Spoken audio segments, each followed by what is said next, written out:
ఒక భార్య భర్తలు నిన్నే పెళ్ళయింది. వారు ఎలా వెళ్తున్నారు? పల్లెటూరులో ఈ ఊరు నుండి ఆ ఊరికి వెళ్ళాలన్నా, ఈ ఇంటి నుండి ఆ ఇంటికి వెళ్ళాలన్నా నడుచుకుంటూ వెళ్ళాలి. పంట కాలువ దాటడానికి వెళ్తున్నారు.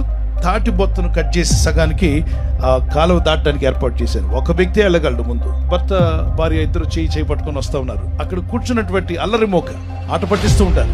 ఈ ఆటగతనంగా ఉన్నటువంటి వాళ్ళంతా అన్నారు, రేపు బెట్ట కాస్తారా, ఆ ఇద్దరిని ఎడగొడతాను రా అన్నాడు. మిగిలిన వాళ్ళందరూ ఓకే, నేను 1000 కాస్తున్నా, మొత్తం 3000 ముగ్గురు కలిసి. సరే భర్త అన్నాడు, భార్యను ముందు దాటమన్నాడు అని చెప్పింది. లేదు మీరే దాటండి, నేను దాటుతున్నాను, జాగ్రత్త నువ్వు దాటు అని చెప్పి అన్నాడు. ఈ పక్కన ఈ కాలువ పక్కన కూర్చున్నాడు రెడీగా.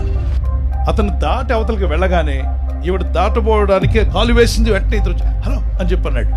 ఏంటి అని చెప్పి అడిగింది. చో దగ్గర నోరు పెట్టి ఒక మాట అన్నాడు, నీతో చెప్పొద్దన్నాడు అని వెళ్ళిపోయాడు. ఈవిడ అవతల దాటింది. మీ తమ్ముడా అని అడిగింది. కాదు నా తమ్ముడు. ఎవరు తను? నీ తమ్ముడా? కాదు. నీ కజినా? కాదు. నీ బంధువా? కాదు. మరి నీ చెవిలో ఏం చెప్పాడా?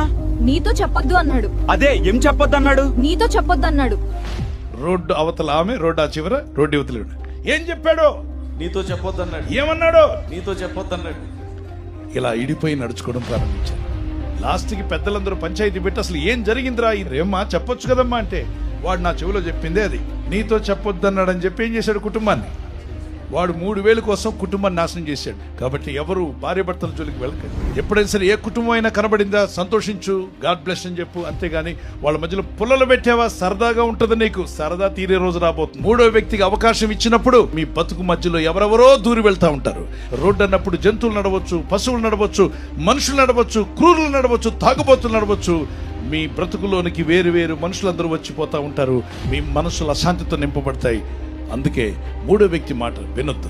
బైబిల్లో ఒక మాట ఉంది, భార్య భర్తలను వేరుపరచడానికి ఎవడైనా వేలు పెట్టినట్లయితే వాడి మీదకి